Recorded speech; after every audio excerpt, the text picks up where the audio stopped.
Ready. मानक आशुलिपि अभ्यास 84। उपाध्यक्ष महोदय, प्रस्तावित स्वैच्छिक सम्मान नागरिक संहिता से संबंधित विधेयक लगभग तैयार है और सरकार बजट अधिवेशन के दौरान इसे संसद में पेश करना चाहती है। पूर्णविराम। जानकार सूत्रों के अनुसार मंत्रियों का एक दल इस विधेयक को अंतिम रूप दे सकता है। पूर्णविराम।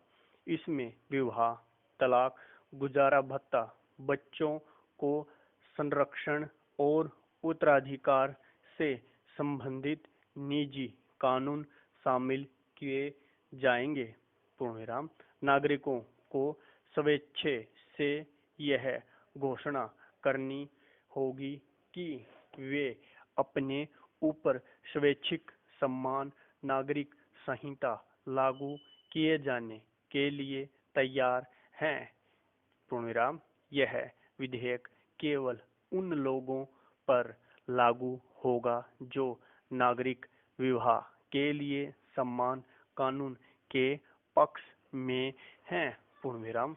विधेयक में विशेष विवाह कानून 1954 को रद्द किए जाने का प्रस्ताव है। पूर्णविराम।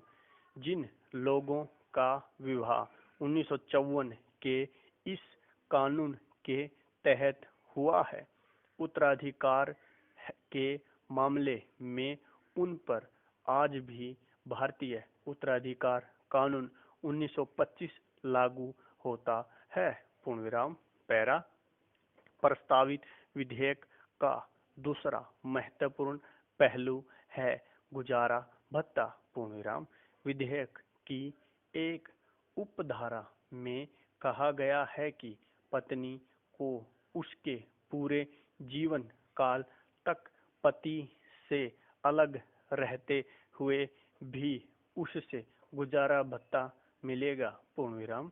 पत्नी को अलग रहने का अधिकार ऐसी स्थिति में होगा जब पति ने उसे छोड़ दिया हो, उसके साथ निर्दयता का व्यवहार किया हो, पति को कोई खतरनाक बीमारी हो या अलग रहने का कोई अन्य उचित कारण हो। पूर्णविराम। यह प्रावधान भी किया गया है कि किसी महिला को उसके पति की मृत्यु के बाद अपने ससुर, लड़के अथवा लड़की से गुजारा भत्ता मिलेगा। पूर्णविराम। पैरा। सूत्रों के अनुसार विशेष विवाह का कानून 1954 के तहत हुआ विवाहों को छोड़कर यह विधेयक लागू होने से पहले और बाद में हुए अन्य किसी भी विवाह को इसी विश्लेषण के तहत पंजीकृत किया जा सकता है। पूर्णविराम। वैवाहिक अधिकारों की बहाली और कानूनी तौर पर अलग रहने के अधिकार के लिए भी व्यापक प्रावधान किए गए हैं। पूर्णविराम।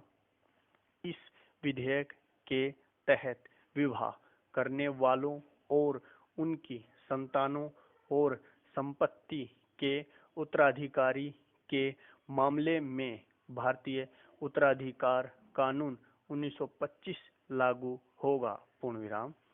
विधेयक में पत्नी के साथ साथ वैध या अवैध संतानों के लिए भी पत्नी को भत्ते का भुगतान करने का प्रावधान है। पूर्णविराम। बूढ़ों और अस्वस्थ माता पिताओं को भी गुजारा भत्ता दिया जाएगा।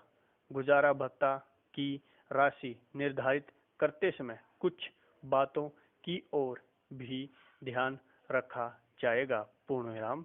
गुजारा भत्तों का भुगतान करने वाले का आर्थिक और सामाजिक स्तर देखना पड़ेगा तथा वह गुजारा भत्ता लेने वाले के उचित दावे के अनुसार होना चाहिए। पूर्णविराम। पैरा। विधेयक के अनुसार लड़के या अविवाहित लड़की का अभिभावक पिता होगा और उसके बाद माँ होगी। पूर्णविराम। लेकिन 12 साल से कम उम्र के बच्चों की अभिभावक सामान्यतः माँ होगी। पूर्णविराम। लेकिन अदालत दंपति के मामले में अभिभावकों को ऐसा कोई काम करने की इजाज़त नहीं देगी जो उनके नाबालिग बच्चों के हित में नहीं होगा। पूर्णविराम। अदालत किसी व्यक्ति को किसी नाबालिग का अभिभावक बनाते समय उस नाबालिग के कल्याण का सबसे ज्यादा ध्यान रखेगी। पैरा। इस विधेयक के तहत विवाह प्रमाण पुस्तिका भी रखी जाएगी और उसमें लिखे बयान दूसरी शादी की स्थिति में साक्षी माने जाएंगे। पूर्णविराम। इस विधेयक के तहत बनाए जाने वाले कानूनों में विवाह कराने वाले अधिकारी के अधिकार और कर्तव्य निर्धारित किए जाएंगे। पूर्णविराम।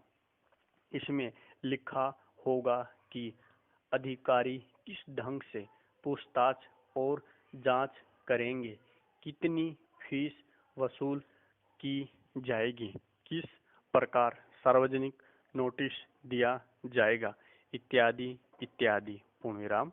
मेरे विचार में यह विधेयक काफी असरदार सिद्ध होगा।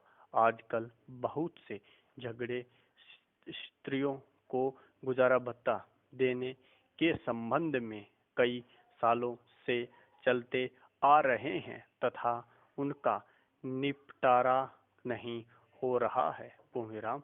इस विधेयक के पास होने से तथा नागरिकों द्वारा इसे स्वेच्छा से स्वीकार करने पर तलाकशुदा अथवा पति से अलग रहने वाली महिलाओं को गुजारा भत्ता शीघ्र मिलेगा। पूर्णविराम।